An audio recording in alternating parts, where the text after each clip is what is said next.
Spring has passed, and early summer has arrived. I was working at the computer city as usual. Near noon, I had a break to go to the bathroom. The bathroom is in the next building. I went out through the side door. The alley outside was full of private cars. When I passed by here, I found a group of children surrounding a car, squatting in a semicircle. As I approached, I heard a cat meowing from under the car. This aroused my interest, but I have to use the toilet. Which is more important? When I came back from the toilet, the children still hadn't left. So I knew the cat was probably still there. So I used my height, looked over the heads of the children. So I saw a few cat paws under the car. I lowered my body a little more. I confirmed that I saw 2 kittens about 20 centimeters long. Does anyone want to keep a cat?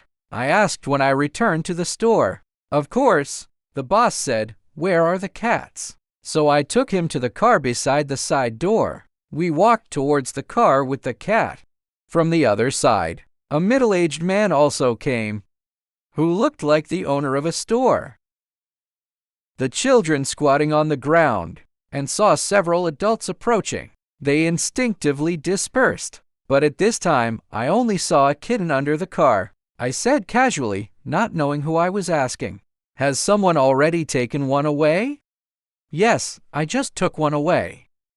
The middle-aged man who came over said. He looked down at the cat. "There were 3 just now. I took one away. I saw one here. Where's the other one?" I didn't pay much attention to it. I squatted down and picked up the kitten under the car and handed it to my boss. I still live with my parents.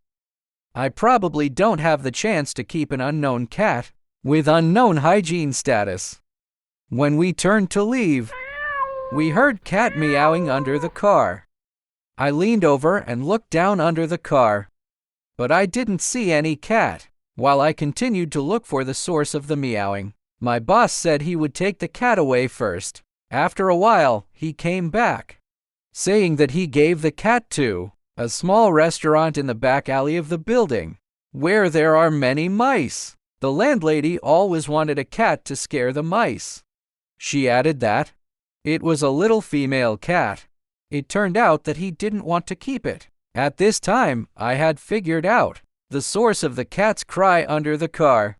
It hid inside the left front wheel and got into the wheel next to the brake pad. This made me have to take care of it. If the car started, if it didn't come out in time, the wheels would turn and it would be minced. So I put half my arm into the gap beside the wheel. I turned my palm around to touch it. When it dodged, I could only touch its tail. I gently pulled its tail to get it out of there. Although the cat was not yet grown up, I don't know if it has been weaned, but its paws have grown. Probably it was using its paws to grasp the inner wall of the wheel, resisting to get out of that dark little space. I had to use a little more force. I pulled its tail, probably a little painful for it, but it finally started to slide. I felt a little touch on the back of my hand, so I took this opportunity to grab it again. I got one of its hind legs in my palm.